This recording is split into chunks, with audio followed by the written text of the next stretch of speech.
إن الحمد لله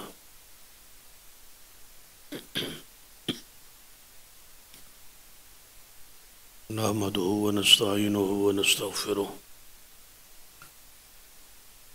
ونعوذ بالله من شرور أنفسنا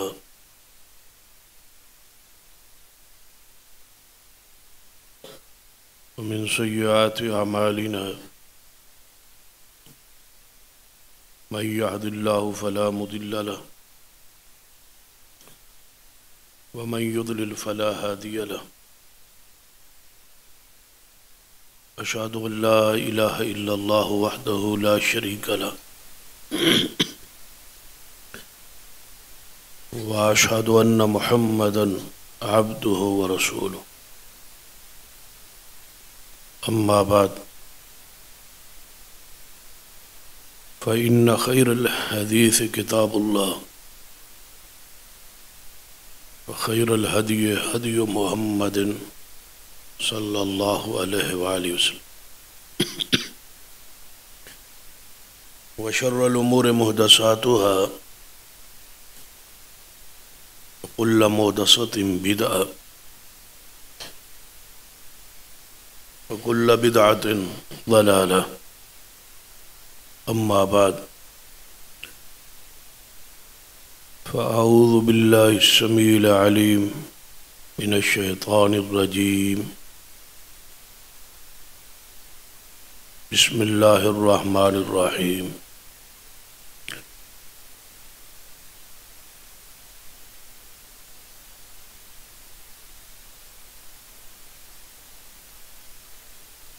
والذين آمنوا وهاجروا وجاهدوا في سبيل الله والذين آووا ونصروا أولئك هم المؤمنون حقا لهم مغفرة ورزق كريم رب اشرح لي صدري ويسر لي أمري واحلل عقدة من لساني يفقه قولي رب زدني علما سبحان ربك رب العزة عما يصفون وسلام على المرسلين والحمد لله رب العالمين. حضرات،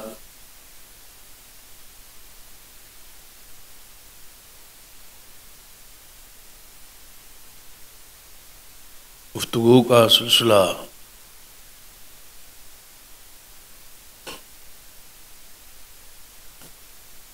کئی خطبات سے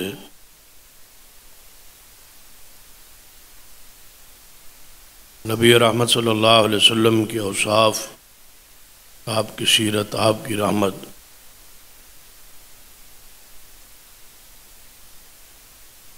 کہ آپ کو اللہ تعالیٰ نے سارے جہانوں کے لیے رحمت بنا کے بھیجا ہے، اس مناسبت اور اس حوالے سے کئی خطبات اندر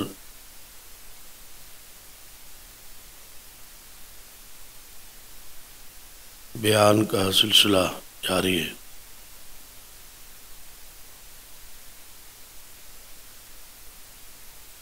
جیسا کہ آپ کے علم میں ہے کہ آج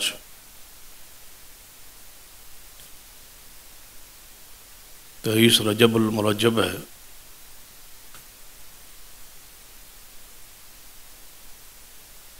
ماہ رجب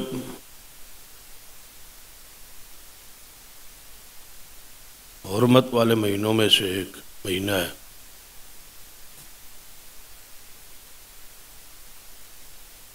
اور خاص کر اس کے اندر معروف مشہور روایات کے مطابق 22 رجب کو سیدنا امیر معاویہ رضی اللہ تعالیٰ عنہ یوم وفات ہے،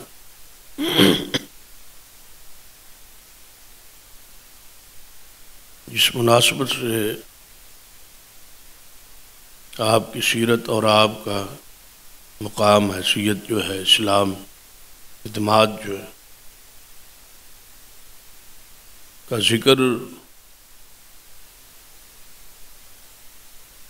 مناسب سمجھا کہ ہو جائے، پھر جو سلسلہ ہے آئندہ خطبہ سے جو جاری ہے وہ گفتگو کا اور انشاءاللہ جاری رہے گا۔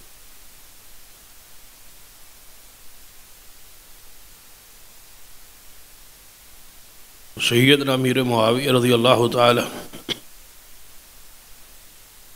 جو اعدائے اسلام ہیں، تو دشمنان اسلام ہیں، سیدنا عثمان رضی اللہ تعالیٰ عنہ کے بعد دوسرا بڑا ہدف جو ہے دشمنان کے ہاں وہ سیدنا امیر معاویہ رضی اللہ تعالیٰ،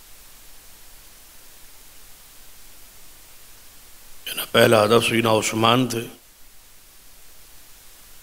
اور اس کے بعد دوسرا جو بڑا ہدف ہے وہ سیدنا امیر معاویہ رضی اللہ تعالیٰ عنہ۔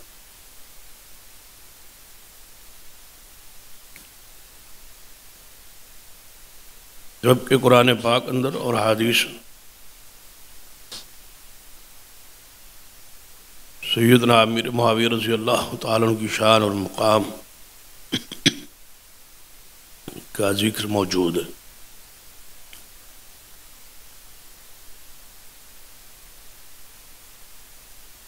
دشمنان اسلام جو ہیں وہ 22 رجب کو کنڈوں کے نام پہ عید کرتے اور ایک جھوٹی داستان کہانی گڑھی ہوئی،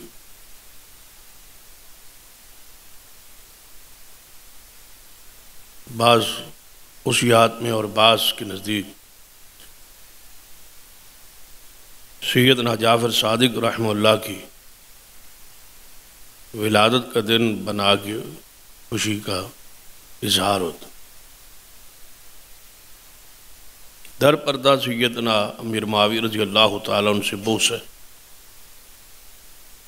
کہ آپ کی وفات والے دن کو خوشی کا دن یا عید کا دن قرار دے کہ اپنے جو بوس ہے، جو دل کے اندر کینہ چھپا ہوا، اس کا اظہار کسی نہ کسی رنگ میں وہ کرنا چاہتے۔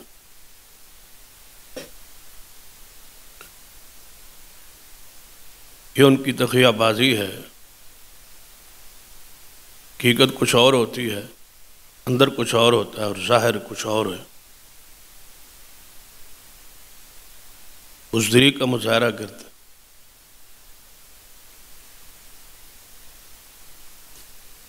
کہ عبادت کے اندر بھی وہ، اپنے معاملات کے اندر بھی وہ تقیہ سے باز نہیں ہے، کھل کے اظہار نہیں کرتے۔ رنگ اور ہوتا ہے، پردہ اور ہوتا ہے، اندر کچھ اور ہوتا ہے۔ اہل سنہ والجماعہ کے ہاں ایک بھی ایسا دن نہیں ہے جس کو اسلام میں کوئی اہمیت اور مقام اور درجہ ہو اور اس کا اظہار کھل کے نہ ہو۔ جس کی شرعی حیثیت ہے اس کا تذکرہ کرنا، اس کا ذکر کرنا۔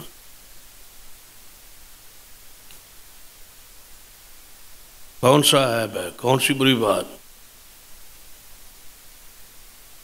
چونکہ ان کے ایام جو مناتے ہیں ان کے اندر بغض اور کینہ اور حسد اور گستاخی اور توہین تنقیص کا ایک پہلو چھپا ہوتا،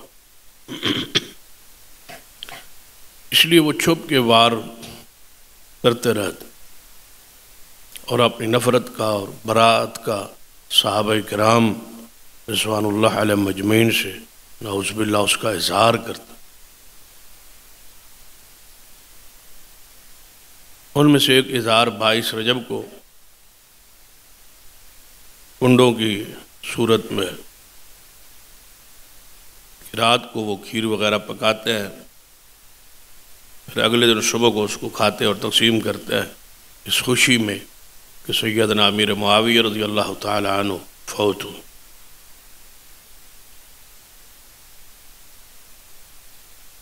ہم چونکہ مسلمان ہیں، مومن ہیں فضل اللہ تعالیٰ، اور اہل سنہ والجماعت اہل الحدیث اہل حق،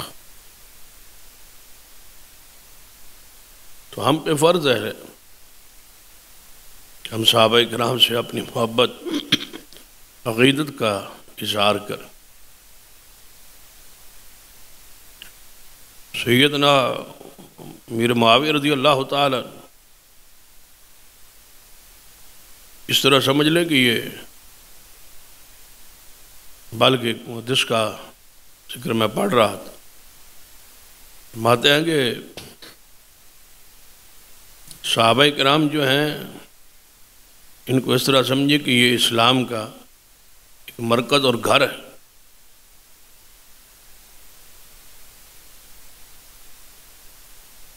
جس طرح چور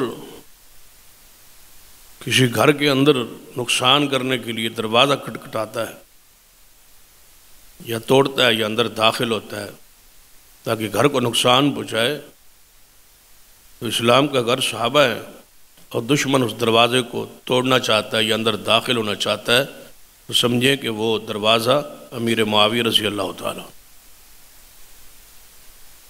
یعنی اس دروازے کو وہ توڑے گا یا اندر داخل ہو کے وہ پورے گھر کو، اسلام کو، دین کو مٹانا چاہتا۔ اس لیے مسلمانوں کو چاہیے کہ اس دروازے پہ پہرہ داری کریں، اس کو مضبوط کریں، ان کی شان اور مقام عظمت کو کا ذکر کرتے رہا۔ جتنا دشمن بغض رکھتا ہے اتنے اہل سنہ کو محبت کرنی چاہیے۔ صحابہ کرام رضوان اللہ علیہ مجمعین، بالخصوص ایسے اصحاب رسول جن پر طعن تشنیع کا مدتوں سے ایک سلسلہ جاری ہے، اور ان میں سرفہرست سیدنا امیر معاویہ رضی اللہ تعالیٰ، تو آپ کا ذکر خیر ہوتا رہنا چاہیے، اپنے بچوں کے نام ان کے نام پہ رکھنے چاہیے،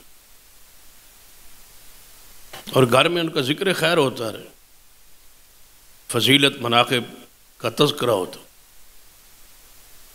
کہ خالی دماغوں میں جب سیدنا امیر معاویہ کی شان اور محبت پیدا ہو جائے گی تو اس کو کھرچنا مشکل ہو۔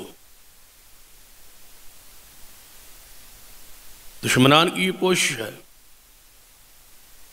کہ ان کی محبت کو دل دماغ سے کھرچ دیا جائے اور وہاں کفر اور بغض بھر دیا جائے۔ میری اور آپ کی ذمہ داری ہے کہ ان کی محبت اتنی مضبوط ہو کہ سارا زمانہ اکٹھا ہو جائے ایک صحابی رسول کی دشمنی پر، تو آپ کے دل اور دماغ میں تشکیک، شک پیدا نہ ہو سکے۔ آپ اپنے موقف اور عقیدے پہ کھڑے رہیں کہ صحابہ کرام مغفور ہے، بخشے ہوئے ہے، اور جنت کے حقدار اور وارث ہے، اور ہمارا ایمان کا حصہ ہے۔ تو سیدنا امیر معاویہ رضی اللہ تعالیٰ عنہ کا خاندان جو ہے آج سب سے زیادہ تنقید کا نشانہ اس گھرانے کو بنایا جا، بالخصوص آپ کی ذات اور آپ کے والد محترم سیدنا ابو سفیان رضی اللہ تعالیٰ عنہ۔ آج تک ان کا جب ذکر ہوتا ہے تو رضی اللہ تعالیٰ عنہ کے الفاظ پتہ نہیں کہتے ہوئے شرماتے ہیں یا ڈرتے ہیں یا جھجکتے ہیں۔ جب یہ بات ثابت شدہ ہے کہ وہ صحابی رسول ہے تو بات ختم ہوگی۔ ہماری وہ محبت کا مرکز ٹھہرے جب وہ صحابی رسول ہے، اور جو کچھ اسلام لانے سے پہلے، صحابی رسول بننے سے پہلے جو کچھ ہوا اور جو کچھ کیا کسی ہستی اور کسی شخصیت نے بھی، جب اسلام لانے سے سب کچھ مٹ جاتا ہے تو پھر ہمیں کیا مجال ہے اور ہماری کا اختیار ہے کہ ہم ان چیزوں کو باس ملائیں۔ مخالفت ہو، دشمنی ہو، اس حالت میں کہ جب وہ اسلام پہ نہیں تھے، کیا ہمارے دلوں سے سیدنا عمر رضی اللہ تعالیٰ عنہ اسلام لانے سے پہلے جو مخالفت اسلام تھی، کیا ہمارے ضلعوں سے کھرچ نہیں دی گئی؟ کیا ہم نے مٹا نہیں دی، ختم نہیں کر دی؟ کبھی ان کا کوئی ذکر کیا ہے کہ وہ اسلام سے پہلے کیا تھے؟ جب اسلام ضمانت دے رہا ہے کہ کلمہ پڑھنے سے پچھلے سارے گناہ مٹ جاتے ہیں، ختم ہو جاتے ہیں، تو کیا سیدنا ابو سفیان رضی اللہ تعالیٰ اس اصول اور ضابطے میں داخل نہیں ہے؟ جب داخل ہے، یا تو کوئی ایسا کوئی استثناء، کوئی ضابطہ، کوئی قانون یا کوئی روایت موجود ہو جو اسلام لاتا ہے اس کے گناہ مٹ جاتے ہیں، سوائے سیدنا ابو سفیان رضی اللہ تعالیٰ عنہ کے نعوذ باللہ۔ اگر کوئی ایسا ضابطہ ہے تو وہ پیش کرے۔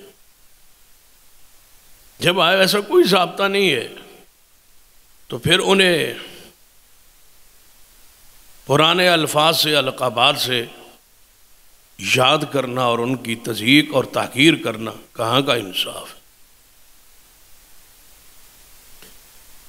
بعض دفعہ لاشعوری طور پر انسان ذکر کر دیتا ہے کہ میں کسی عام بندے کا ذکر کر رہا ہوں، جب آپ صحابی رسول ہیں۔ اور یہ بات بھی ذہن سے مٹانے کی کوشش کریں، اور میں بارہا مرتبہ اس کا ذکر کر چکا ہوں، اس بات کو اپنے دل میں جگہ دیں۔ اگر اس سے اختلاف ہے تو اس کا کھل کے اظہار کریں تاکہ اصلاح ممکن ہو۔ اندر بوجھ پالتے رہنا اور جو کچھ اپنا مطالعہ ہے اس کی بنیاد پر صحابہ کرام رضوان اللہ علیہ مجمعین کے بارے میں جو باتیں سنی سنائی ہیں یا پڑھی ہیں، ان پر ان کی حقیقت کو جانیں، اس کا حل پوچھنا ہے۔ یہ حالت کا علاج سوال ہے، پوچھیں، اپنے دل اور دماغ کو صاف کریں۔ سیدنا ابو سفیان رضی اللہ تعالیٰ عنہ کے بارے میں جو تمہارے دل میں کوئی بات ایسی ہے تو اس کا اظہار کریں، خاص کہ اس کی صفائی ہو سکے۔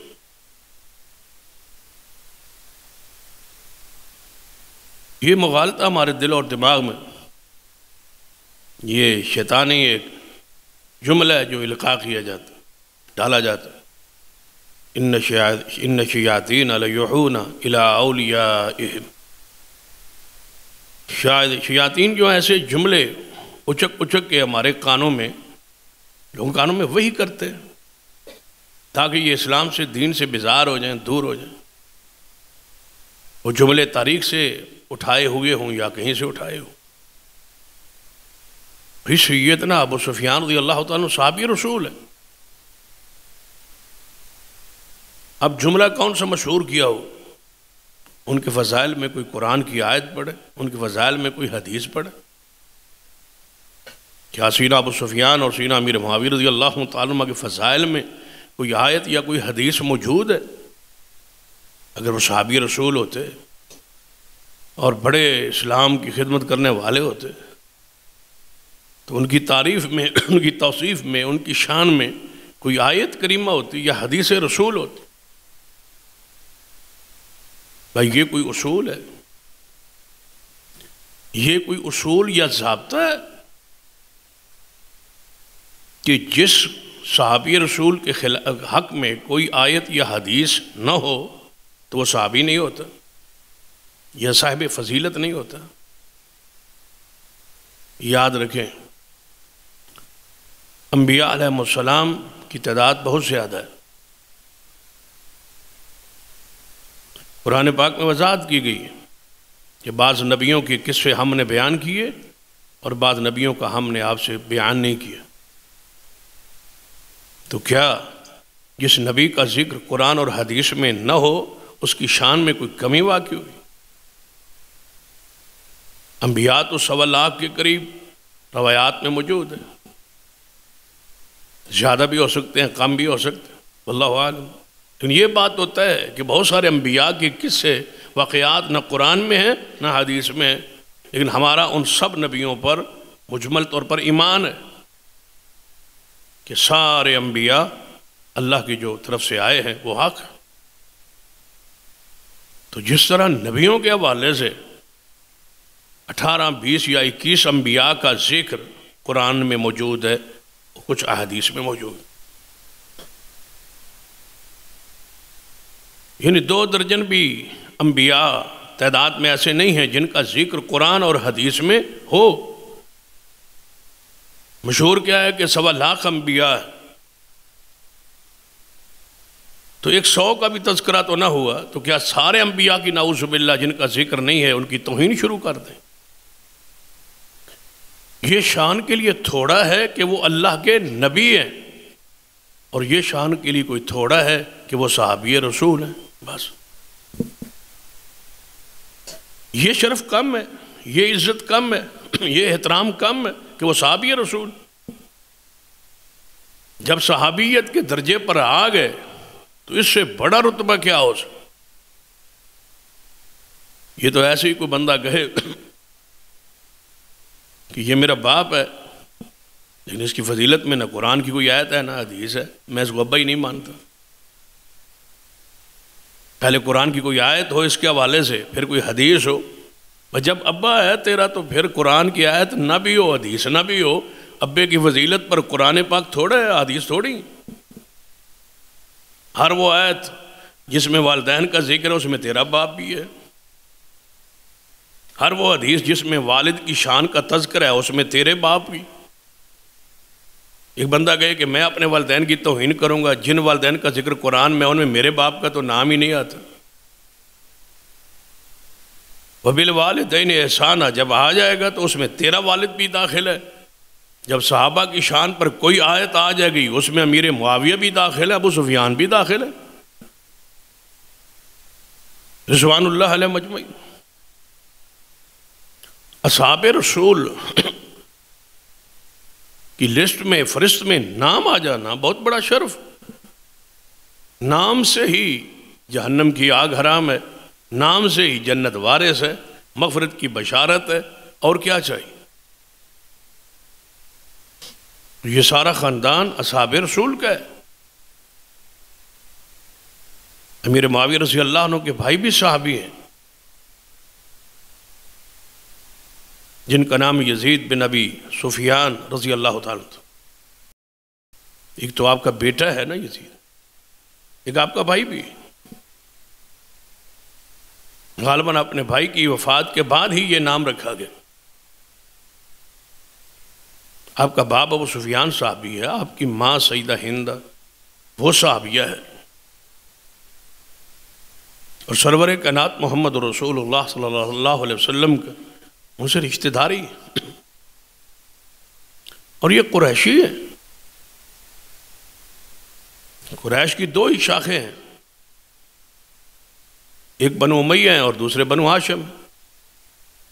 5ویں پشت پر رسول اللہ صلی اللہ علیہ وسلم اور امیر معاویہ کا باپ ایک ہے، خون ایک ہے، یعنی ایک قریش میں سے بنو ہاشم ہے اور دوسرے بنو امیہ، دونوں کا باپ ایک ہے۔ رسول اللہ صلی اللہ علیہ وسلم کے خونی رشتہ ہے اس خاندان، اس قبیلے کے ساتھ۔ یہ تو ہے وہ رشتہ جو ہم عام طور پہ ذکر نہیں کرتے، لیکن اس سے قریبی رشتہ کیا ہے کہ سیدنا امیر معاویہ کی بہن رسول اللہ کی بیوی ہے اور ام المومنین ہے، اور سیدنا ابو سفیان حضور کے سسر ہے۔ اپنے سسر کے لیے سارے احترام اور اکرام اور تذکرہ موجود ہے، مختلف القابات سے یاد کرتے ہو، یہ میرا سسر ہے، یہ بزرگ ہے، یہ میرا بزرگ ہے، اور حضور کے سسر کے لیے کوئی ادب احترام اکرام نہیں۔ کیا سیدنا ابو سفیان رضی اللہ تعالیٰ سسر رسول نہیں؟ کیا سیدنا امیر معاویہ رضی اللہ تعالیٰ عنہ حضور کے گھر میں ان کی بہن نہیں؟ یہ رشتہ داری کوئی کم ہے؟ اس سے بڑی اور کلوس اور قریبی رشتہ داری کیا ہوگی؟ اس لیے محدثین نے آپ نے خال المومنین کہا ہے کہ آپ مومنوں کے ماموں ہیں، اور اس بغض اور عناد جو پھیلایا گیا تھا اس کی بنیاد پہ محدثین کرام نے ان کے مقام کو، شان کو، قربت کو حضور سے جو تھی اس کے اظہار کے لیے اس جملے کا انتخاب کیا کہ وہ خال المومنین ہے، وہ پوری مومنوں کے ماموں۔ حالانکہ یہ شرف عبد الرحمن بن ابی بکر کو بھی حاصل، حالانکہ یہ شرف عبداللہ بن عمر کو بھی حاصل، لیکن ان کو نہیں کہا جاتا، اس کی وجہ کہ وہاں انکار نہیں ہے، یہاں انکار ہے ان کی عزت کا اور عظمت کا اور شان کا۔ تو محدثین کرام نے پھر ان کے مقام کو جو حقائق تھے بیان کیا کہ وہ خال المومنین ہے، کیونکہ النبی اولا بالمؤمنین من انفسہم وازواجہ امہاتہم، حضور کی بیویاں مومنوں کی مائیں ہیں، تو پھر حضور کی بیویوں کے جو بھائی ہیں وہ مومنوں کے ماموں ہیں، تو خال المومنین ہے، کاتب وحی ہے، اللہ کی وحی کو لکھنے والے۔ سیدنا عبداللہ ابن عباس رضی اللہ تعالیٰ عنہ خود فرماتے ہیں کان یکتب الوحی، کہ امیر معاویہ رضی اللہ تعالیٰ عنہ اللہ کی وحی کو لکھتے تھے۔ اعتراض کرنے والوں نے پتہ ہے اعتراض کیا کیا، ان کی زبان اور ان کے انداز کا آپ خود اندازہ کریں کتنے دکھی ہیں لوگ امیر معاویہ رضی اللہ تعالیٰ عنہ سے، اور یہ دکھ پرانا ہے جو ختم نہیں ہونے پا رہا، یہ روگ ہے، بیماری ہے، فی قلوبہم مرض فزادہم اللہ مرضا، اللہ نے ان کی بیماری کو اور بڑھا دی ہے، یہ دلوں کا نفاق ہے، کفر ہے جو نکل نہیں رہا۔ پتہ کیا کہتے کہ سیدنا امیر معاویہ رضی اللہ تعالیٰ تو فتح مکہ کے موقع پر مسلمان ہو،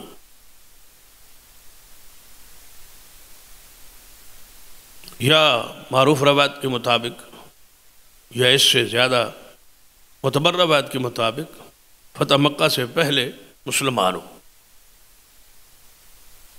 اس لیے کہ امام ابن حجر رحمۃ اللہ علیہ نے وضاحت کی ہے اسلم قبل الفتح وقتب الوحی، فتح مکہ سے پہلے وہ مسلمان ہوئے امیر معاویہ رضی اللہ تعالیٰ، اللہ کی وحی کو لکھتے تھے۔ بتا کیا کہا ہے، چلو فتح مکہ کے موقع پہ یا اس کے بعد یہ اسلام میں داخل ہو، تو معترض کا اعتراض کا انداز سنی، قرآن پاک کا بہت سارا حصہ پہلے نازل ہو چکا تھا، حدیث بھی ساری تقریباً بیان ہو چکی تھی، 2-4 رہ گئی ہوں گی وہ پھر لکھی ہوں گی، یہ انداز ہے صحابی رسول کی تحقیر کا کہ آیات زیادہ پہلے نازل ہو چکی تھی، وہ صحابہ نے لکھ دی تھی، امیر معاویہ رضی اللہ کو لکھنے کے لیے بچا ہی کیا تھا بھائی، کچھ چند آیات ہوں۔ جب ایک آیت قرآن سے ہٹا دی جائے تو بتاؤ وہ قرآن کامل و مکمل ہوگا؟ اگر ایک جملہ بھی قرآن کا امیر معاویہ لکھے حضور کی زبان سے سن کے، تو پھر بھی کیا امیر معاویہ رضی اللہ عنہ کی شان میں کوئی کمی ہے؟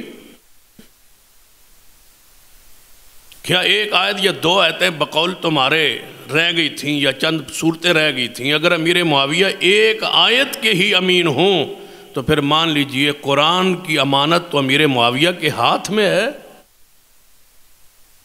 اِنَّا نَحْنُ نَزَّلْنَا الذِّكْرَ وَإِنَّا لَهُ لَحَافِظُونَ، ہم نے نازل کیا ہے اس کو، ہم اس کی حفاظت کرنے والے ہیں، اور حفاظت کس کے ذریعے ہوئی ہے؟ کاتبین وحی کے ذریعے، کاتبین قرآن کے ذریعے۔ تو امیر معاویہ اس آیت میں داخل کیوں نہیں ہے جس کے ہاتھ کے ذریعے قرآن امت تک پہنچا ہے؟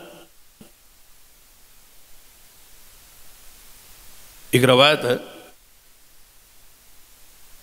کہ سیدنا ابو سفیان رضی اللہ تعالی حضور کے پاس آئے اور فرمایا یا رسول اللہ صلی اللہ علیہ وسلم، یہ میرا بیٹا امیر معاویہ ہے، کیونکہ ہم ایک زندگی گزاری ہے، ہم نے اسلام کے خلاف، دین کے خلاف ہم ایک مضبوط ہمارا تھڑا قائم تھا، اور ہمارا ایک کردار ہے، جس نے اتنی مخالفت کی ہو اسلام لانے کے بعد اللہ کے ہاں تو وہ مغفور ہے، لیکن بندے تو نہیں نا معاف کرتے۔ تو لوگوں کے دلوں میں ذرا ہماری محبت، احترام، اکرام، قائم ہو جائے گا، لوگ ہمارے جان لیں گے کہ یہ بھی اسلام کے اندر داخل، ان کی یہ حیثیت اور مقام ہے، یہ میرا بیٹا امیر معاویہ ہے رضی اللہ عنہ پڑھا لکھا ہے، اس کو ذرا آپ اپنے ساتھ خاص کر وہی لکھنے کے لیے، کچھ خط و کتابت لکھنے کے لیے حضور نے اس کو خاص کر لی۔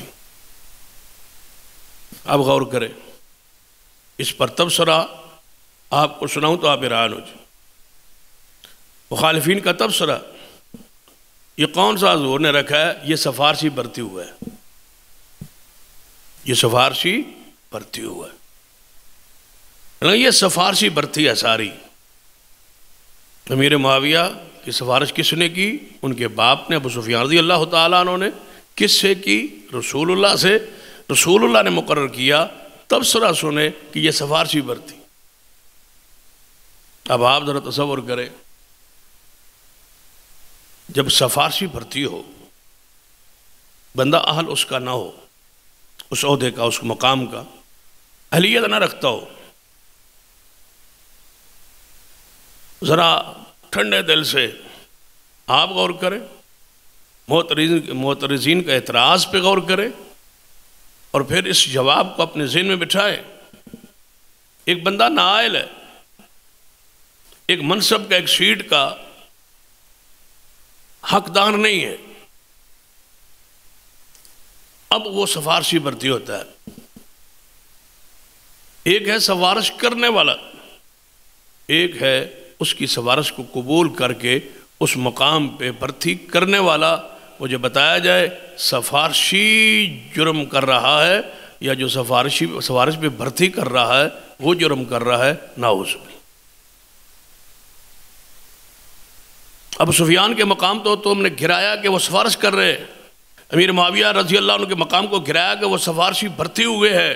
مجھے بتاؤ اس رسول کو عزت اور عصمت کو کیسے بچاؤ گے جو ناجائز سفارشوں پہ بھرتی کیا کرتے تھے؟ نعوذ باللہ۔ تمہیں حیا نہیں آئی، رسول اللہ کو معاف بھی نہیں کیا۔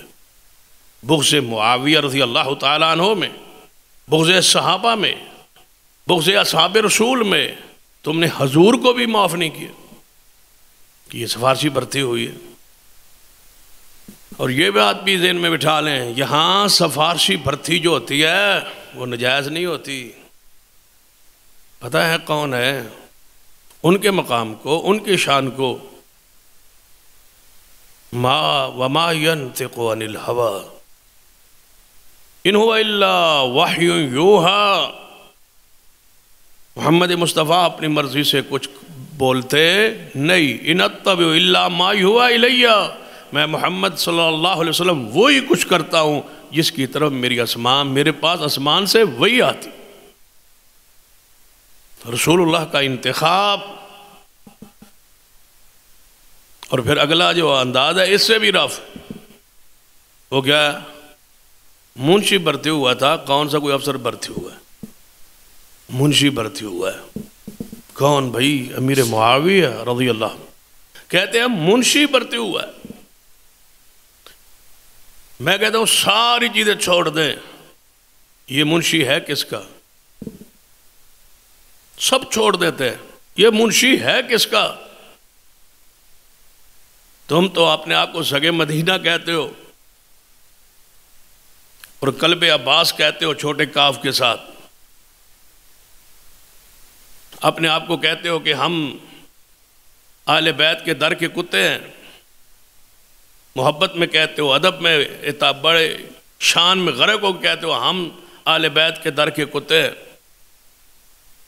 یعنی اہل بیت کے در کا کتا ہونا تمہارے لیے شرف ہے، اور جس پر تان کر رہے ہو وہ تو منشی ہے بقول تمہارے، وہ تو حضور کا منشی لگ رہا ہے، حضور کا سیکرٹری لگ رہا ہے۔ اصحاب رسول پر ان کے خلاف ایسے ایسی روایات اور مواد جمع کر کے لوگوں کو گمراہی کے لیے پیش کر، تاکہ دل میں ان کی تحقیر اور نفرت نعوذ باللہ پیدا ہو۔ یاد رکھیے، ہر وہ آیت جو سیدنا امیر معاویہ رضی اللہ تعالی عنہ کے ایمان لانے کے بعد نازل ہوئی ہے اور صحابہ کی شان میں مقام میں نازل ہوئی ہے. دنیا کا کوئی انسان ایسا نہیں ہے جو اس آیت سے سینہ امیر معاویہ کو بالدلائل باہر ثابت کر سکے. ذرا قرآن پاک کی ایک آیت پہ غور کیجیے. والسابقون الاولون من المہاجرین والانصار والذین اتبعوہم بإحسان. اس میں ایک صحابی بھی ایسا نہیں ہے جو اس آیت سے باہر ہو. 3 اصحاب رسول کے گروہ ہے جن کا ذکر قرآن نے کر دی. اس لیے ہم کہتے ہیں کہ قرآن صحابہ کرام کو پڑھنا ہے نا تو قرآن میں پڑھو، احادیث میں پڑھو. پہلے ان کے بارے میں اپنا ایمان درست کرو کہ ان کی حیثیت کیا ہے، مقام کیا ہے، شان کیا ہے. پھر جا کے کتابیں وہ کھنگالو جو تم پڑھتے ہو. تم پہلے وہ پڑھتے ہو، تم پڑھتے ہو پہلے تاریخ کو، تاریخ کی داستانوں کو، کہانیوں کو پڑھ گئے، پھر نفرت ذہن میں پیدا کر گئے. قرآن اور حدیث پر پڑھنے اور سمجھنے کی تمہارے پاس وقت ہی نہیں ہے، اور تمہارے پاس اس کے لیے تم بالکل فارغ ہو کہ ہر چوک و چوراہے میں جہاں بیٹھو وہاں اصحاب رسول کے خلاف زبان کھولو اور بولو فلاں نے یہ کیا تھا، فلاں نے وہ کیا تھا. قرآن سے پڑھو. صحابہ کرام کو، امیر معاویہ رضی اللہ تعالیٰ کو قرآن کی روشنی میں پڑھو. تاریخ کی راہ میں تو کئی بہہ گئے. کہاں سے یہ شروع ہوا ہے کہ یہ آج کا نہیں. سب سے پہلے اس پر اس راہ میں بہنے والے جو ہمارے پاکستان کی تاریخ میں ہے وہ مولانا ابو العالی مودودی صاحب، جو سب سے پہلے اس راہ میں بہہ گئے اور سیدنا عثمان کے خلاف اپنے قلم کو چلایا. پھر سیدنا امیر معاویہ کیسے معاف ہو سکتا تھا؟ آج تک ہم اس کتاب کا انکار کرتے آئے، آج تک ہم اس کتاب کا رد کرتے آئے. خلافت و ملوکیت جو مولانا ابو العالی مودودی صاحب نے لکھی، سب سے زیادہ زہریلی کتاب پاکستان کی تاریخ میں اصحاب رسول کی حیثیت کو گرانے اور تحقیر کے لیے یہی کتاب تھی، جس کا ہمارے شیخ حافظ صلاح الدین یوسف رحمہ اللہ نے خلافت و ملوکیت کی شرعی حیثیت جواب لکھا 2 جلدوں. جو بندہ خلافت و ملوکیت پڑھتا ہے وہ ہمارے شیخ حافظ صلاح الدین یوسف رحمہ اللہ کی اس کی شرعی حیثیت کا جو جواب ہے اس کو پڑھے. اور جماعت اسلامی پر قرض ہے، اس کا جواب ابھی تک نہیں آیا. ہمارے ان دلائل کو نہیں توڑا جا سکا جن کا شیخ نے جواب دیا ہے. کتاب آئی، ہم نے جواب لکھا کہ یہ بات یہاں خطا ہوئی ہے، غلطی ہوئی ہے، اس جملے سے فلاں فلاں صحابی کی شان مجروح ہوئی ہے. جواب نہیں آیا. تو قرآن کی روشنی میں اصحاب رسول کو پڑھی. جب قرآن میں لکھا ہوا یہ بخشے ہوئے، اب تاریخ میں سے پڑھو گے، کہیں کوئی خطا غلطی پڑھو گے تو کیا کہو گے؟ چھوڑ دو یار، یہ بات قرآن میں پڑھا ہے کہ وہ بخشے ہوئے.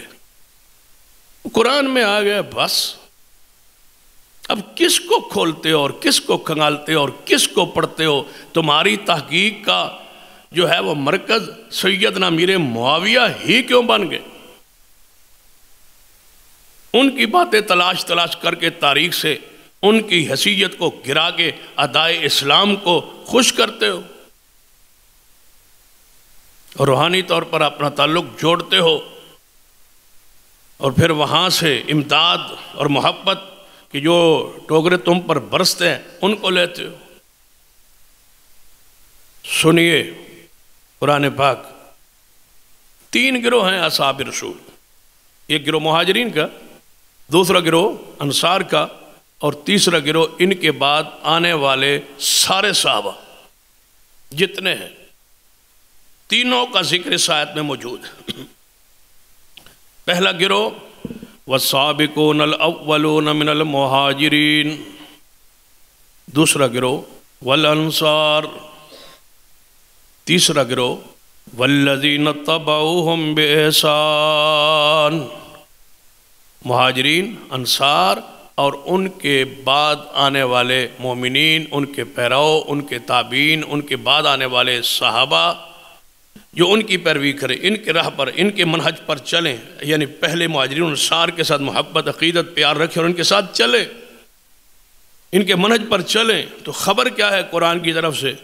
رضی اللہ عنہم ورضوا عنہ، یہ اللہ کی طرف سے خبر ہے، یہ اللہ کی طرف سے تینوں گروہوں کے لیے خبر ہے۔ پھر غور کرے، یہ تینوں اصحاب رسول کے گروہوں کے لیے قرآن کی اللہ کی طرف سے خبر ہے۔ خبر کیا ہے؟ رضی اللہ عنہم ورضوا عنہ، کہ صحابہ کے ان تین طبقوں سے ساری دنیا والوں سن لو، میں اللہ راضی ہوں، اللہ راضی ہے۔ اب ذرا آپ ٹھنڈے دل اور دماغ سے سوچیں، ایک بندہ تقریر کر رہا ہے اور وہ کہتا ہے سیدنا امیر معاویہ رضی اللہ تعالی عنہ ڈرے ہوئے یا سہمے ہوئے، نہ چاہتے ہوئے، یا جس طرح سمجھے مجبور ہو کے قانونی گرفت سے بچنے کے لیے، یا کسی بھی وجہ سے وہ کہہ رہا ہے، حضرت امیر معاویہ رضی اللہ تعالی عنہ نے یہ قصور کیا، نعوذ باللہ، یہ جرم کیا، یہ بات کی۔ اب وہ کیا کہہ رہا ہے؟ ذرا ٹھنڈے دل سے پھر غور کریں، وہ کیا کہہ رہا ہے، اس کو ذرا اپنی زبان میں ڈھالتے ہیں اردو میں، کہ سیدنا امیر معاویہ رضی اللہ تعالی عنہ، کہ وہ امیر معاویہ جن سے اللہ راضی ہے، جن سے اللہ راضی ہے، اور وہ شخص جو اللہ سے راضی ہے، وہ شخص جس پر اللہ راضی ہے، وہ امیر معاویہ جس پر اللہ راضی ہے، میں اس سے اس وجہ سے ناراض ہوں، جس پر اللہ راضی ہے۔ وہ بدبخت انسان، جب تو زبان سے کہہ رہا ہے کہ امیر معاویہ رضی اللہ تعالیٰ عنہ، امیر معاویہ وہ ہے جس پر اللہ راضی ہے، جب اللہ راضی ہے تو زبان بند کیوں نہیں کرتا؟ مسئلہ تو ہے اللہ کی رضا کا، سارا کچھ ہے کس کے لیے؟ کہ اللہ راضی ہو۔ مسجد بنائی کس کے لیے؟ اللہ راضی ہو۔ مدرسے بنائے کس لیے؟ اللہ راضی ہو۔ نماز پڑھی، روزہ رکھا، حج، زکوٰۃ، جو کچھ کیا کس کے لیے؟ اللہ راضی ہو۔ سارا کچھ کر کے بھی پتہ نہیں ہے وہ راضی ہوا ہے یا نہیں، لیکن قرآن کہتا ہے کہ صحابہ سے اللہ راضی ہے۔ ہم سب کچھ کر کے بھی یقین نہیں، انہوں نے جتنا کیا اس پر وحی آ گئی، خبر آ گئی آسمان سے۔ یہ رضی اللہ تعالیٰ عنہ جن کو کہتے ہو، اس کا معنی پہ تو غور کرو۔ کیا یہ معنی اس میں نہیں ہے کہ اللہ اس پر راضی ہے؟ تو جس پر اللہ راضی ہو اس پر تو سارا جگ راضی ہونا چاہیے، جس پر اللہ راضی ہو اس پر مجھے راضی رہنا چاہیے، جس پر اللہ راضی ہو اس پر سارے راضی رہنے چاہیے۔ اللہ راضی ہے تو ناراض ہے، اللہ راضی ہے اور تو بک بک کر رہا ہے، اللہ راضی ہے اور تو کیڑے نکال رہا ہے، اللہ راضی ہے اور تو تنقید کر رہا ہے، اللہ کی رضا کی خبر دے رہا ہے، ساتھ تو اللہ کی رضا پہ راضی نہیں ہے۔ جو اللہ جس پر راضی ہے، سارا زمانہ ناراض ہو جائے تو اس کے جنت میں جانے میں کوئی شک شبہ نہیں، اللہ راضی۔ اور آپ کو نصیحت کروں، جب کوئی بندہ آپ کے سامنے سیدنا امیر معاویہ رضی اللہ تعالیٰ عنہ کہہ دینا، بس یہاں اس کو روک لیا کرنا کہ آگے نہیں چلنا۔ امیر معاویہ پر اللہ راضی ہے، جب اللہ راضی ہے تو خیر کی بات کہہ، جب اللہ راضی ہے تو تعریف کر، جب اللہ راضی ہے تو خوش ہو جا، جب اللہ راضی ہے تو پھر اس کے لیے ذکر خیر کر۔ تو اس کے کیڑے تلاش کرتا ہے، اس میں نقص جس پر اللہ راضی ہے۔ صحابہ کو قرآن کی روشنی میں اور محمد مصطفیٰ صلی اللہ علیہ وسلم کی حدیث کی روشنی میں سمجھ۔ ذرا دیکھیے قرآن پاک، فتح مکہ کے بعد غزوہ حنین ہوا۔ غزوہ حنین میں بالاتفاق سیدنا امیر معاویہ شامل ہیں، داخل ہیں، موجود تھے۔ کوئی پڑھا لکھا ہو بندہ ہماری بات کا انکار کرے تو ہم دلیل دیں، یا وہ دلیل سے ہمیں قائل کرے کہ امیر معاویہ غزوہ حنین میں شریک نہیں تھے۔ جب شریک ہیں تو پھر قرآن پڑھتے، قرآن پاک پھر پڑھے۔ کیا حنین کا ذکر قرآن میں نہیں ہے؟ غزوہ حنین کا ذکر کیا قرآن میں ہے یا نہیں؟ اس کا تو لفظ قرآن میں ہے۔ تو غزوہ حنین کے اندر جو گئے اس پر ذرا قرآن پڑھی۔ قرآن نے کیا کہا؟ انزل اللہ سکینتہ علی رسولہ وعلی المؤمنین۔ جتنے غزوہ حنین میں مومنین تھے اور میرا رسول تھا، ہم نے اپنی رحمت سے ان پر سکینت نازل کی۔ تو امیر معاویہ رضی اللہ تعالیٰ غزوہ حنین میں شریک، وہاں سے مال غنیمت آیا۔ مال غنیمت میں حصہ جس طرح باقی صحابہ کا تھا، امیر معاویہ رضی اللہ تعالیٰ کا۔ نبی علیہ السلام 40 اوقیہ سونا اور 100 اونٹ کے قریب مال غنیمت جو سیدنا امیر معاویہ کے حصے میں آئی غزوہ حنین۔ غزوہ حنین میں 40 اوقیہ، اور ایک اوقیہ پتہ ہے 2 چھٹاک اور 6 ماشا سونا ہو تو ایک اوقیہ بنتا ہے، اور 40 اوقیہ سینہ امیر معاویہ کے حصے میں آئے غزوہ حنین۔ آگے بڑھیے، رسول اللہ کی کتنے قریب تھے۔ صلح حدیبیہ کے موقع پہ حضور نے عمرہ نہیں کیا تھا، واپس چلے گئے، معاہدہ ہو گیا تھا کہ آئندہ سال آ کے میں عمرہ کروں۔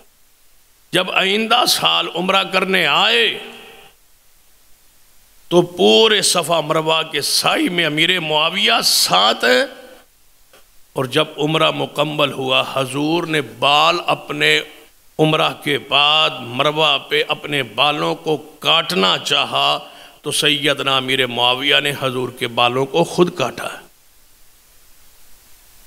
یہ خدمتگار ہیں رسول اللہ صلی اللہ علیہ وسلم۔ یہاں تو کوئی حضور کا بال کسی کے پاس ہو جائے نا، اثار میں سے تبرکات میں سے کسی کے پاس حضور کا بال ہو، اور آپ کے علم میں ہو کہ فلاں شخص کے پاس ہمارے محلے میں ہمارے شہر میں حضور کا بال مبارک اس کے پاس ہے، ساری دنیا اس کے دروازے پر ادب احترام اکرام کے ساتھ بیٹھی رہے کہ حضور کا اس کے پاس بال ہے۔ امیر معاویہ رضی اللہ عنہ بال کاٹ بھی رہے ہیں، ساتھ ساتھ بالوں کو اور حضور کے ناخن جو تراشے ان ناخن مبارک کو اپنے پاس محفوظ کر کے رکھ رہے۔ اور جب فوت ہونے لگے یہ حضور کے بال اور حضور کے ناخن سنبھال کے رکھے سیدنا امیر معاویہ نے 50 سال۔ جب فوت ہونے لگے اپنے غلام کو بلایا، فرمایا یہ حضور کے بال ہے اور ناخن ہے، میں نے ڈبیا میں محفوظ کر کے رکھے ہوئے تھے، جب میں فوت ہو جاؤں نا تو کچھ میرے ہونٹوں پہ رکھ دینا، کچھ میری آنکھوں پہ رکھ دینا، کچھ میرے ناک کے پاس رکھ دینا، تاکہ اللہ مجھے اس کے ذریعے میرے قبر کے پریشانی کو، عذاب کو، تکلیف کو ٹال دے۔ یہ محبت ہے حضور سے، یہ نبی علیہ السلام سے پیار ہے۔ اگر سمجھنا ہے تو غزوہ تبوک کو پڑھی۔ تبوک بھی فتح مکہ کے بعد ہے، اس میں امیر معاویہ رضی اللہ عنہ داخل۔ جنگ کے بغیر حضور واپس آئے تھے نا، معاملات طے ہو گئے تھے، تو یہ شاہ روم نے خط لکھا تھا جہاں سے واپسی ہوئی ہے، اس خط کو پورے قافلے کے سامنے پڑھ کے سنانے والے امیر معاویہ رضی اللہ عنہ تھے۔ پڑھ کے سنایا، اور قرآن پاک نے کیا فرمایا غزوہ تبوک کے شرکاء کے لیے؟ لَقَدْ تَابَ اللَّهُ عَلَى النَّبِيِّ والمہاجرین والانصار۔ اللہ مومنوں پر، مہاجرین پر، انصار پر، اپنے نبی پر اللہ نے ان کے طرف توجہ فرمائی ہے، اللہ ان سب کو معاف کر دیا۔ تو جب اللہ نے معاف کر دیا ہے تو پھر پریشانی کس بات کی ہے؟ جب اللہ نے معاف کر دیا ہے تو پھر کس بات کی پریشانی ہے؟ یاد رکھیے، امام احمد بن حنبل رحمۃ اللہ علیہ سے کسی نے پوچھا، فلاں اگر کوئی شخص امیر معاویہ رضی اللہ تعالیٰ ان کے بارے میں یہ کہے کہ وہ وحی نہیں لکھتے تھے، وہ کاتب وحی نہیں تھے، ہم نہیں مانتے ان کو کاتب وحی، اگر کوئی یہ بندہ کہے تو ہمارے لیے کیا حکم ہے، اس بندے کے ساتھ کیا سلوک کرے؟ فرماتے ہیں وہ بندہ انتہائی برا ہے، اس کی یہ بات ردی ہے، اس سے آپ نے بچنا ہے، اس کے پاس آپ نے بیٹھنا نہیں ہے۔ میں احمد بن حنبل تمہیں خبردار کر رہا ہوں، جو امیر معاویہ کو کاتب وحی نہیں مانتا، آپ نے اس بندے کے ساتھ بیٹھنا بھی نہیں۔ اتنی نفرت کرتے تھے محدثین دشمنان امیر معاویہ رضی اللہ تعالیٰ عنہ سے۔ امیر معاویہ کو پڑھنا اور سمجھنا ہے تو قرآن پڑھی، قرآن کی روشنی۔ قرآن نے ذکر کیا صحابہ کے درجات کا سورۃ الحدید میں، ذرا اس کو پڑھے۔ لا یستوی منکم من انفق من قبل الفتح وقاتل، اللہ کہتا ہے کہ جن لوگوں نے فتح مکہ سے پہلے ایمان لے آئے یا اللہ کی راہ میں مال خرچ کیا اور جہاد کیا، وہ بعد میں آنے والے ان کے برابر نہیں ہو سکتے۔ ہم بھی یہی کہتے ہیں، جو فتح مکہ سے پہلے اسلام لائے تھے، بعد میں آنے والے درجے میں ان کے برابر نہیں ہو سکتے۔ لیکن کم نہیں کہتے ہم، اس ذرا پوائنٹ پہ غور کیجیے، کم یہ نہیں کہتے، نہ قرآن نے کہا ہے نہ ہم کہتے ہیں۔ یہ کہیں گے کہ جو پہلے ایمان لائے تھے فتح مکہ سے پہلے اور اللہ کی راہ میں مال خرچ کرتے رہے، جہاد کرتے رہے، وہ فضیلت میں درجے میں بہت بڑے ہیں، بعد میں آنے والے ان کے برابر نہیں ہو سکتے، درجہ ان کا بھی بڑا ہے۔ لیکن ہم یہ نہیں کہیں گے کہ وہ درجے میں کم ہے، وہ کم نہیں ہے، یہ بڑے ہیں درجے میں، وہ کم نہیں ہے۔ پھر غور کریں، یہ درجے میں بڑے ہیں، وہ کم نہیں کہنا، درجہ ان کا بڑا ہے، لیکن بڑے درجے والوں سے بھی وہ بڑے ہیں جو پہلے ایمان لے آئے۔ اور قرآن نے کیا اولئک اعظم درجۃ من اللہ، یہ برابر نہیں ہو سکتے بعد میں آنے والے، وہ ان کا بڑا درجہ ہے۔ من الذین انفقوا من بعد وقاتلوا، جو بعد میں آئے اللہ کی راہ میں جہاد کیا، وہ درجے میں ان کے برابر نہیں۔ یا اللہ پھر ان کا کیا ہے؟ فرمایا جہاں تک درجہ ہے نا وہ پہلوں کا ہے، لیکن جو بعد میں ساتھ آئے اور پھر جہاد کیا، امیر معاویہ رضی اللہ تعالیٰ فتح مکہ سے پہلے اسلام لا چکے تھے، وہ پہلے جملے میں داخل ہے۔ اور اگر کوئی کہے کہ نہیں بعد میں لائے تو پھر بعد والے جملے میں داخل ہوئے۔ قرآن کہتا ہے جو پہلے ایمان لائے، اللہ کی راہ میں مال خرچ کیا فتح مکہ سے پہلے اور جہاد کیا، وہ درجے میں اونچے ہیں ان سے جنہوں نے بعد میں ایمان لے آئے اور جہاد کیا اور مال خرچ کیا۔ یا اللہ آخر پہ نتیجہ کیا نکلنے لگا ہے؟ فرما وَكُلًّا وَعَدَ اللَّهُ الْحُسْنَىٰ، اللہ فرماتے ہیں جہاں تک جنت کا تعلق ہے، جنت کا وعدہ میرا سارے کو ساتھ ہے۔ جنت میں پہلے بھی اور پچھلے بھی سارے میرے پیغمبر کے صحابہ جائیں گے۔ وَاللَّهُ بِمَا تَعْمَلُونَ خَبِيرٌ، وہ جانتا ہے، وہ خبردار ہے، خبر رکھنے والا کہتا ہے کہ یہ جنت کے لائق ہیں، جنت کے حقدار ہیں، میں جنت میں بھیجوں گا۔ تمہارے پاس کیا ہے؟ تمہارے علم کی حیثیت کیا ہے؟ تم کس بنیاد پہ چند تاریخی اردو کی کتابیں پڑھ کے یہ کہو کہ فلاں فلاں کی شخصیت کو مجروح کرو؟ رب کہتا ہے میں جانتا ہوں ان کے ظاہر کو، ان کے باطن کو، ان کے اندر کی خبروں کو، کل کی خبروں کو، قیامت والے دن کیا ہوگا، کون جنت میں جائے گا کون نہیں جائے گا، یہ میں جانتا ہوں۔ میں کہہ رہا ہوں کہ محمد کے سارے صحابہ کے ساتھ میرا جنت کا وعدہ ہے، اور میں ان کے اعمال کو، تمہارے اعمال کو جانتا ہوں، خبر میں رکھتا ہوں۔ میں خبر دے رہا ہوں کہ میں راضی بھی ہوں اور سب کو جنت کے داخلے کا وعدہ بھی کرتا ہوں۔ اللہ نے کر دیا ہے، تمہیں کیا ہے؟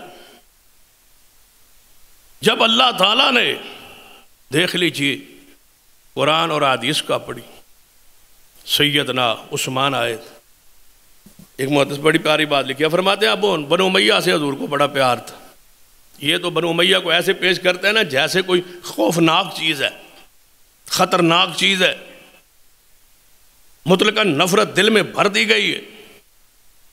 بنو امیہ کے پہلے چشم و چراغ جب سیدنا عثمان اسلام لائے تھے تو حضور نے کیا فرمایا؟ محبت میں، پیار میں، تعلق کو جوڑنے کے لیے اپنی 2 بیٹیاں یکے بعد دیگر عثمان کے نکاح میں دے دی۔ جب دوسرے لائے ابو سفیان، بنو امیہ کے سردار ابو سفیان رضی اللہ تعالیٰ، حضور نے کیا فرمایا؟ پہلے دن ہی فرمایا میرے صحابہ سن لو، جو بندہ ابو سفیان رضی اللہ عنہ کے گھر داخل ہو جائے اس کو کچھ نہیں کہنا، میں نے ابو سفیان رضی اللہ تعالیٰ عنہ کے گھر کو دارالامان قرار دے دیا۔ تیسرے امیر معاویہ السلام لائے، حضور نے آتے ہی وہی لکھنے پر جناب ان کو مقرر کر دیا، بتاؤ جب بھی بنو امیہ کوئی چشم و چراغ اسلام لائے، محمد مصطفیٰ نے احترام دیا، تمہیں کیا ہو گیا کہ تم ان کے خلاف نفرت عوام میں پھیلاتے ہو؟ اور حضور کی رشتہ داری بھی ہے نا، اس کا میں نے ذکر کیا ہے، اور رشتہ داری ہونا کوئی معمولی نہیں ہے۔ حضور کے ساتھ رشتہ داری کل سحر و نسب، حضور نے فرمایا ہر نسب اور ہر رشتہ داری، ہر سسرالی رشتہ داری اور نسب کی رشتہ داری قیامت والے دن قطع ہو جائے گی، کٹ جائے گی، کسی کو کوئی فائدہ نہیں دے گی سوائے محمد کی رشتہ داری کی صلی اللہ علیہ وسلم۔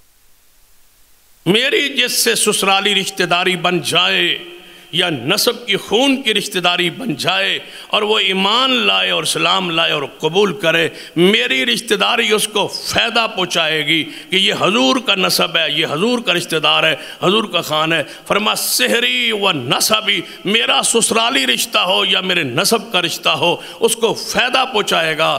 تو سسرالی رشتہ میرے محمد صاحب کس کے ساتھ ہے؟ ابو سفیان رضی اللہ تعالیٰ سیدنا امیر معاویہ کے ساتھ۔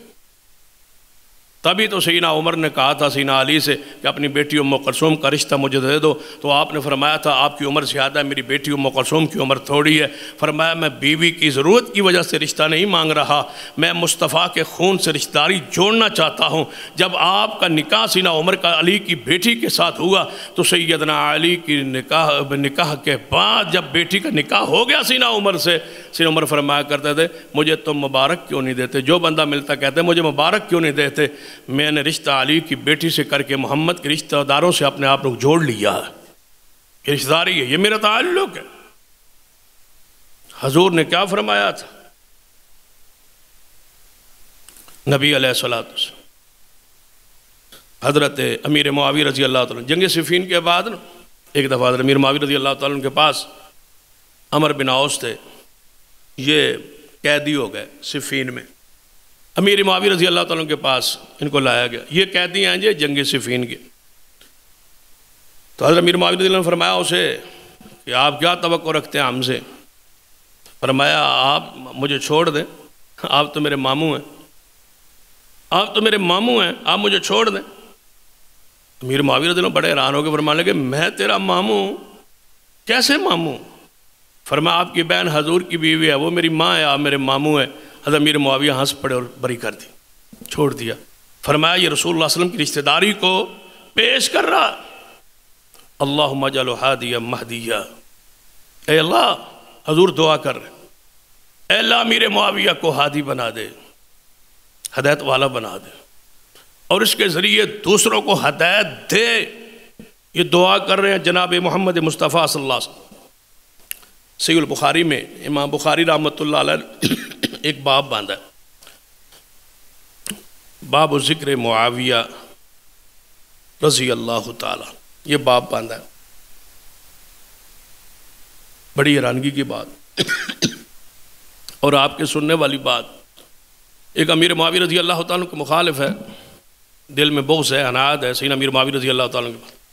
تو میں نے اسے کہا یہ بخاری میں تو حضرت معاویہ رضی اللہ تعالیٰ عنہ کا یہ 2-3 ہفتوں کی بات ہوگی،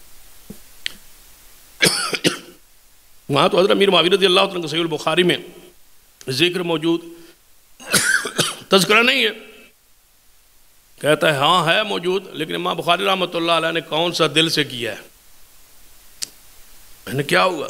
یعنی کہ وہ تو لکھا ہے باب و ذکر معاویہ، فضل معاویہ نہیں، فضائل معاویہ نہیں، ذکر معاویہ چلتے چلتے ذکر کر دیا۔ اگر فضیلت کے قائل ہوتے، شان کے قائل ہوتے، مقام کے قائل ہوتے تو باب باندھتے فضائل معاویہ، انہوں نے باب باندھا ہے ذکر معاویہ، تو لہذا فضیلت تو نہیں۔ میں نے کہا اللہ کے بندے، یہ امام بخاری رحمۃ اللہ علیہ صحیح البخاری میں کس کتاب میں لے آئے یہ حدیث؟ توجہ کرنا، صحیح البخاری میں باب تو ہے ذکر معاویہ، لیکن کتابیں ہیں صحیح البخاری میں، یہ کتاب الوحی ہے، کتاب الایمان ہے، کتاب الصلاۃ ہے، کتاب الزکوٰۃ ہے، اسی طرح کتاب الصوم ہے، کتاب التوحید ہے، دیگر جتنی بھی امام بخاری رحمۃ اللہ علیہ نے کتابیں ذکر کی ہیں۔ تو یہ کس کتاب میں، بخاری کی کس کتاب میں یہ حدیث ہے؟ کہتا ہے باب کتاب الفضائل میں ہے، بخاری میں فضائل کے کتاب میں، جہاں اصحاب النبی کے فضائل آئے ہیں نا، وہاں یہ آئی حدیث۔ تو میں نے کہا جب کتاب فضائل کی ہے، جب کتاب بخاری کی فضائل کی ہے تو حدیث یہ فضائل پہ ہوگی، یعنی پھر ذکر معاویہ کیوں کہا ہے؟ میں نے کہا یہ اصول ہے جہاں ذکر ہو۔ کیا بخاری میں سیدنا اسامہ بن زید کی فضائل بیان کرتے ہوئے امام بخاری نے فضائل کا باب نہیں باندھا؟ ذکر اسامہ بن زید کا باب باندھا ہے، ذکر عبداللہ ابن عباس کا باب باندھا ہے، ذکر مصعب بن عمیر کا باب باندھا ہے، اور کئی صحابہ کا ذکر کرتے ہوئے کہتا ہے جی ذکر کیوں لایا ہے؟ میں نے کہا یہ اللہ کی سنت ہے۔ کہتا ہے اللہ کی سنت؟ میں نے کہا ہاں قرآن میں پڑھ لیں۔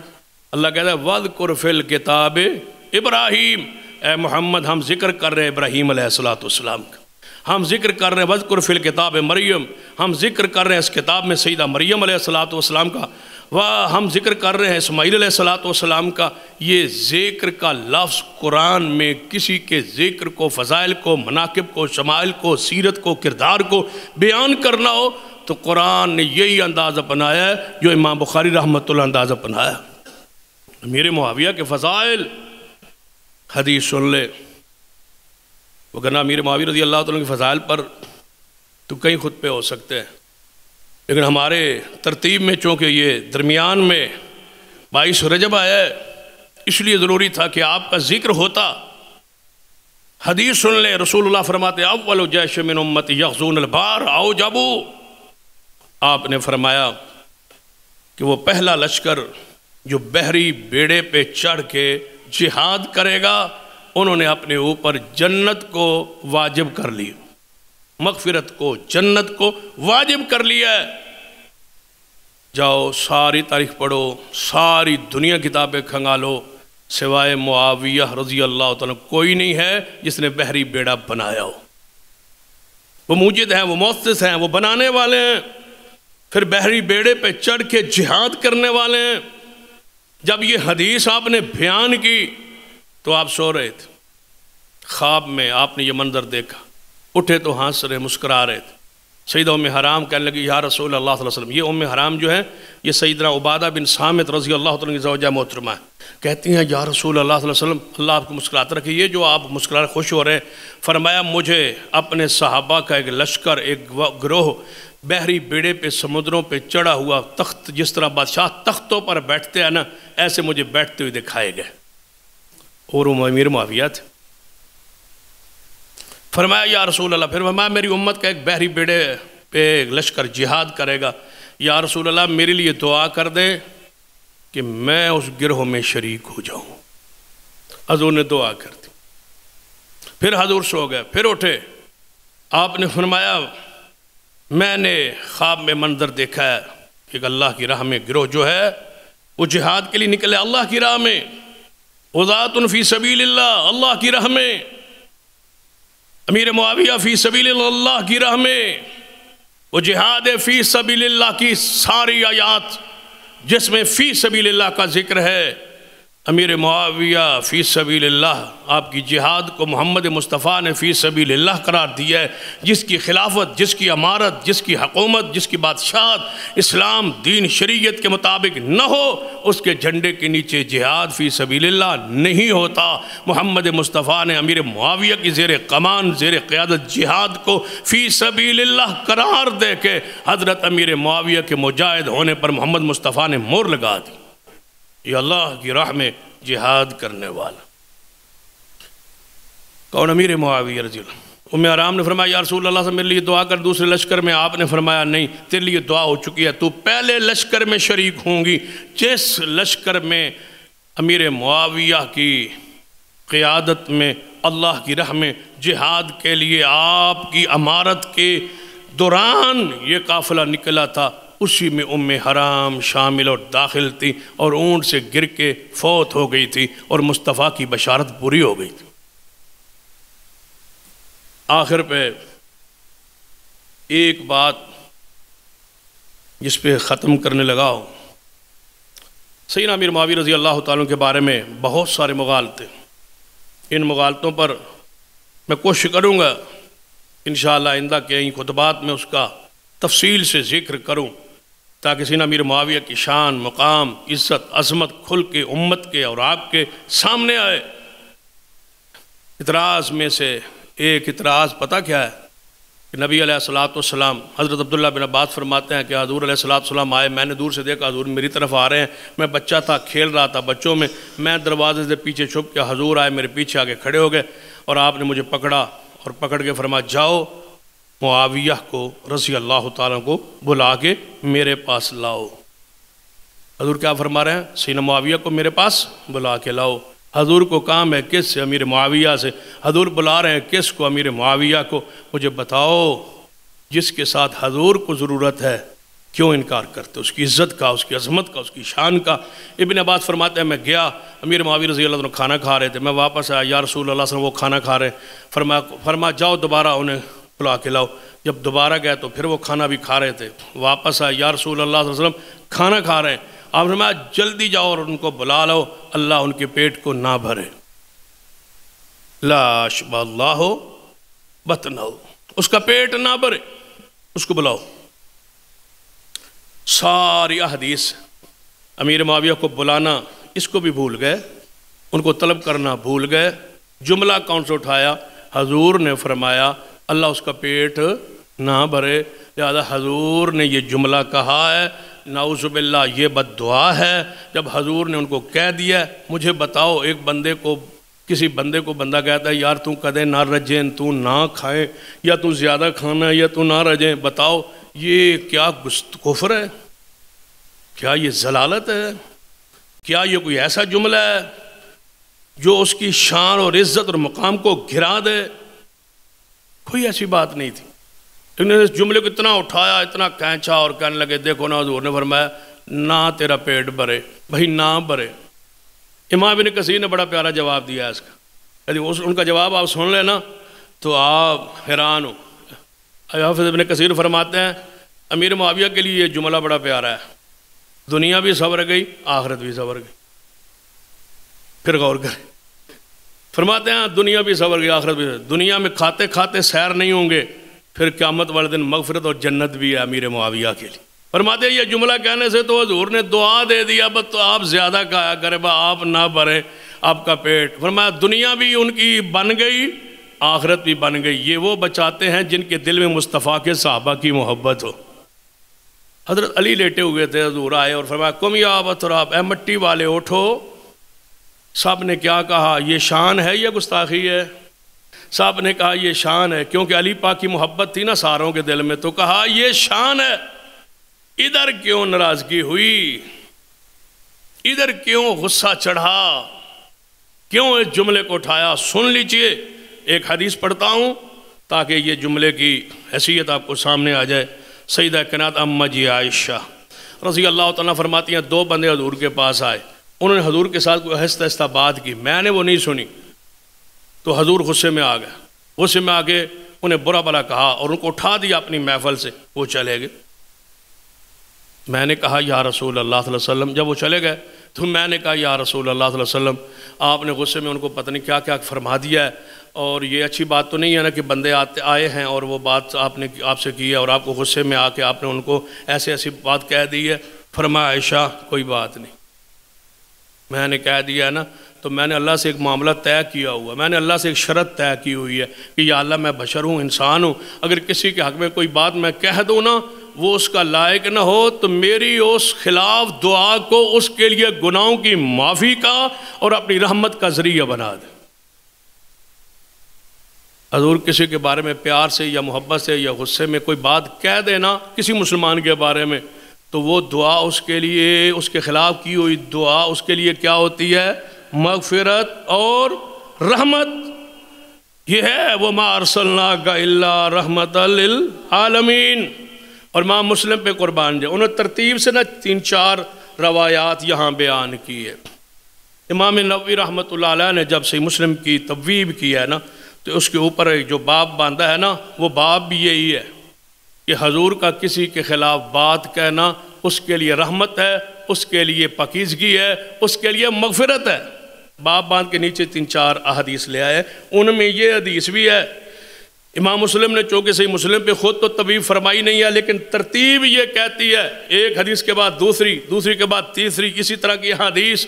ایک حدیث اور سن لیں، سیدہ ام سلیم رضی اللہ تعالیٰ عنہ، ایک چھوٹی سی بچی تھی نا، حضرت ام سلیم کے پاس آئی تو حضور علیہ الصلوۃ اس کا ذکر کیا ہے۔ جب حضور کے پاس وہ بچی آئی نا چھوٹی سی، تو حضور نے کافی دنوں کے بعد اس بچی کو دیکھا تو حضور نے فرمایا آپ تو بڑی ہو گئی ہیں۔ یعنی کافی بندے عرصے بعد میں جہاں بچی کو دیکھے نا تو بندہ کہتا ہے یار یہ تو بڑا ہو گیا اچانک، آپ تو بڑی ہو گئی ہیں، اللہ تجھے بڑا نہ کرے، تو بڑی ہو گئی ہے۔ وہ بچی دوڑ پڑی اور روتی روتی ام سلیم کے پاس گئی، میں ہوں وڈیا نہیں ہونا، اب میں نہیں پڑھ سکتی، میں نہیں بڑی ہو سکتی، حضور نے یہ فرما دیا ہے۔ ام سلیم نے بچی کو ساتھ لیا، حضور کے پاس گئی، یا رسول اللہ صلی اللہ علیہ وسلم آپ نے یہ فرما کے بچی کو پریشان کر دیا، یہ کہتی ہے کہ میں بڑی نہیں ہوں گی، حضور نے مجھے فرمایا تو بڑی نہ ہو۔ آپ نے فرمایا میں تو ویسے پیار میں کہا تھا، میں نے تو اللہ سے معاملہ طے کیا ہوا ہے، اگر میں کسی کے خلاف بات کہتا ہوں اللہ تعالیٰ اس کے حق میں رحمت بنا دیتا ہے۔ حضور نے حضرت امیر معاویہ کو یہ الفاظ کہیں، یہ الفاظ حضور کہہ رہے ہیں۔ جب سیدنا علی کو ابو تراب کہا جاتا تھا نا خوش ہوتے تھے کہ مجھے وہ لفظ کہا جا رہا ہے جو محمد مصطفیٰ نے مجھے کہے تھے، وہ حضور نے کہا ہے نا۔ حضور غصے میں فرمائے تب بھی رحمت ہے، جلال میں فرمائے تب بھی رحمت ہے، پیار میں فرمائے تب بھی ہمارے لیے رحمت۔ آخری بات جس پہ اپنی بات کو ختم کرنا چاہتا ہوں، سیدنا عمر بن عبدالعزیز رحمۃ اللہ علیہ کے ایک خواب پر بات ختم کرنا چاہتا ہوں۔ عمر بن عبدالعزیز سکا تابعین میں ہیں، فرماتے ہیں میں نے خواب میں دیکھا محمد مصطفیٰ صلی اللہ علیہ وسلم اور ساتھ ابو بکر تھے اور عمر تھے۔ میں گیا دیکھا حضور تشریف فرمایا، ابو بکر عمر تشریف فرمائے۔ اچانک اس طرف سے میں کیا دیکھتا ہوں خواب میں کہ حضرت امیر معاویہ، حضرت علی شیر خدا بھی آ رہے ہیں اور سیدنا امیر معاویہ بھی آ رہے ہیں، دونوں آ رہے ہیں خواب میں۔ تو حضور نے ان کو دونوں کو ایک کمرے کی طرف اشارہ کیا، بھائی اس کمرے میں آپ چلے جائیں، اس میں داخل ہو جائیں۔ پتہ حضور بھی باہر تھے، ابو بکر عمر بھی باہر تھے، میں خواب دیکھ رہا ہوں، میں بھی باہر تھا۔ حضرت علی اور حضرت امیر معاویہ اندر داخل ہو خواب میں۔ فرماتے ہیں کچھ دیر بعد، پہلے جب وہ داخل ہوئے دروازہ بند ہو گیا، کچھ دیر بعد دروازہ کھولا تو حضرت علی باہر نکلے۔ فرماتے ہیں فیصلہ میرے حق میں ہوا ہے، پھر غور کیجیے، فیصلہ میرے حق میں ہوا ہے۔ بڑے خوش ہیں علی پاک، باہر نکلے، کہتے ہیں فیصلہ میرے حق میں ہوا ہے۔ تھوڑی دیر بعد امیر معاویہ باہر نکلے، فرماتے ہیں آپ، فرمایا مجھے بھی معاف کر دیا گیا ہے، فیصلہ علی کے حق میں ہوا ہے، معاف مجھے بھی کر دیا گیا ہے۔ جب فیصلہ علی کے حق میں ہے، آج بھی ہم اسی عقیدے پر کھڑے ہیں، فیصلہ علی کے حق میں ہے، معافی کس کو مل گئی ہے؟ امیر معاویہ کو، معاف کر دیں، وہ صحابی رسول ہے، کاتب وحی ہے، خال المومنین ہے، اور پہلے بحری بیڑے کے پانی اور مؤسس ہے، 64 لاکھ مربع میل کے حاکم ہیں، جن کی حکومت میں اسلام دور دور تک سمندروں جزیروں میں جا پھیلا، وہ امیر معاویہ رضی اللہ تعالی عنہ ہے۔ اللہ ہمیں ان سے محبت عقیدت نصیب فرمائے۔ اقول قولی ھذا واستغفر اللہ لی ولکم ولسائر المسلمین وآخر دعوانا